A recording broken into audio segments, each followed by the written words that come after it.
Well, the first thing you're going to see are bags on one wall and perimeters and jewelry. Usually you walk into cosmetics. Usually, but not Barney. In a department store. And this is not a department store, I understand? This is a specialty store. Specialty store.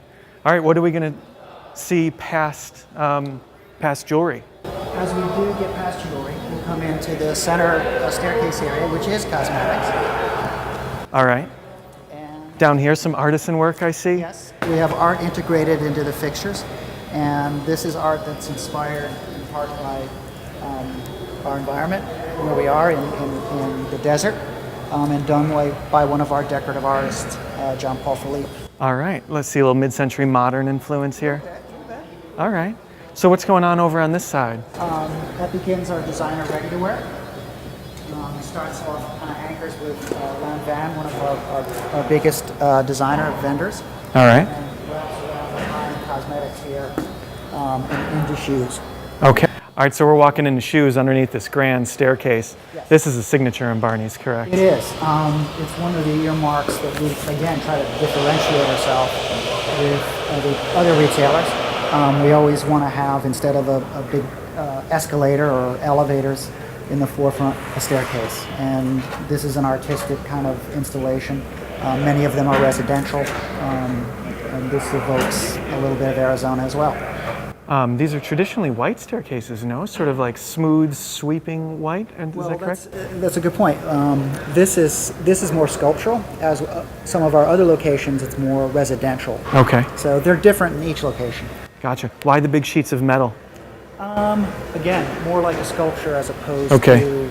Because we see a lot of these, they use it in architecture quite a bit out here in the do, desert, and so. even the bus stops right out front of our building. Right, of course. Now this is a signature for Barney's, these perfume chambers. It's signature for Frederick Mall in particular. He's a perfumer Okay, from Paris, and he uses these really as this is his trademark signature.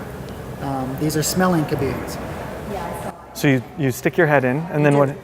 You open when they're operational, you open up, spritz, and then you flick a switch and then it all goes away. And then a bunch of cash flows around and you have to grab as much as you But can? you can try the next fragrance as well. You can keep going, and then none will be polluted the other. Gotcha.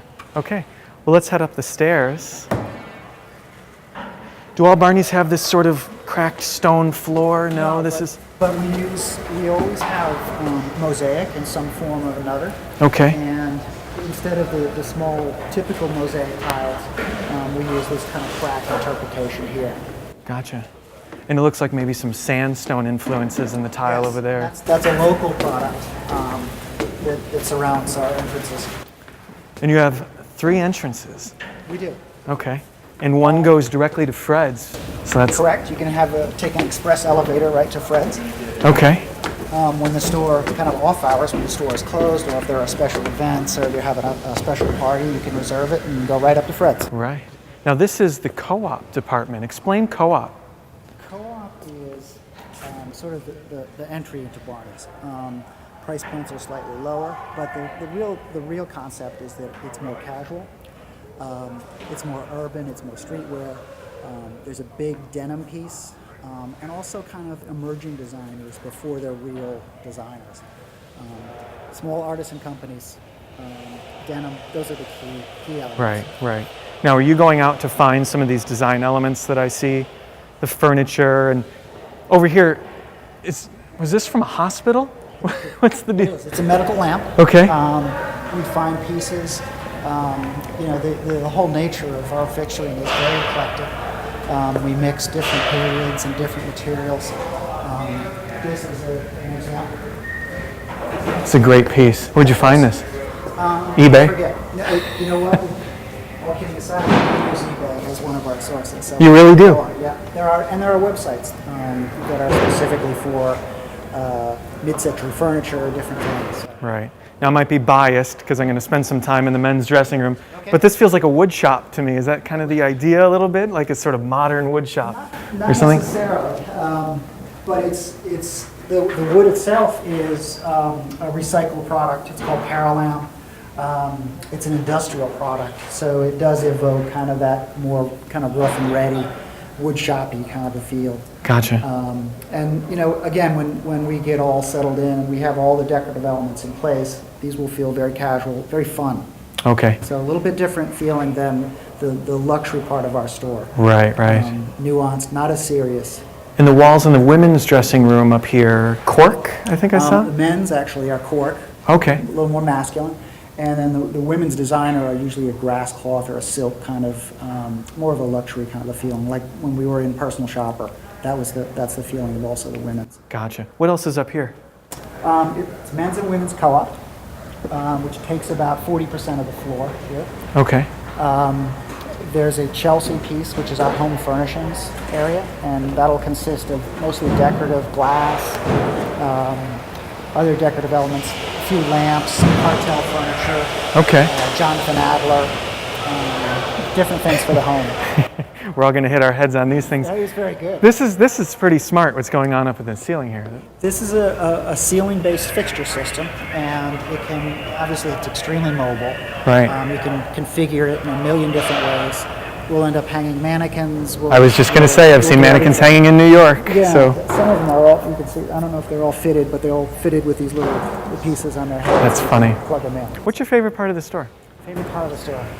I think I like Fred's. Right. But I also like the big glass box in the corner. Let's go take a look at that. What's going on with the big glass box? This is sort of the beacon, I guess you could say, for Barney's in town. Yeah, I think we wanted a strong statement on the north side of the building as you came down Camelback. Right. And from an architectural point of view, this was our attempt at that.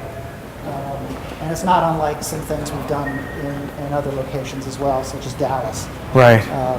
So we wanted a big, strong statement. Ooh, I'm getting vertigo. It's a little crazy in here. It's a little crazy. So you're going to hang these? Yep, Will this yeah, change? sure. Will this be a changing display? No? I don't think so. I mean, nothing's forever, but it'll have a life, probably a fairly long life here. Gotcha. Where do you go for inspiration for designing a store? Are you just traveling a lot, looking at? We travel. I think Barney's has such a great history and legacy in terms of where we came from, our referencing of mid-century designers, our eye towards whether it's in clothing or architecture. I think we always try to be relevant, and it's a matter of looking around and all the time. This Fred's, does this look like the Fred's in New York, the Fred's in Chicago? Again, evolution. It's evolution rather than revolution. Each one is kind of built upon the other. And this is very much part of that chain. It's a little different.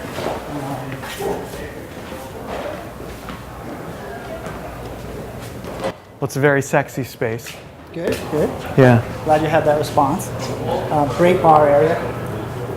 This should be fun. It has two entrances, as you referenced before. You Right. can come up. There's a private elevator. It swings out onto this sort of waiting porch area and then in. And then the dining area to along Camelback. Right. You've been coming to town quite a bit to watch the progress here. Yep. Where do you go to eat? Where do they send you? I'm sorry to say, it's mostly mall food. I don't. So get much. Sparrow or Steak Escape? Which one? I've hit them all. All right. Sparrow yesterday. So.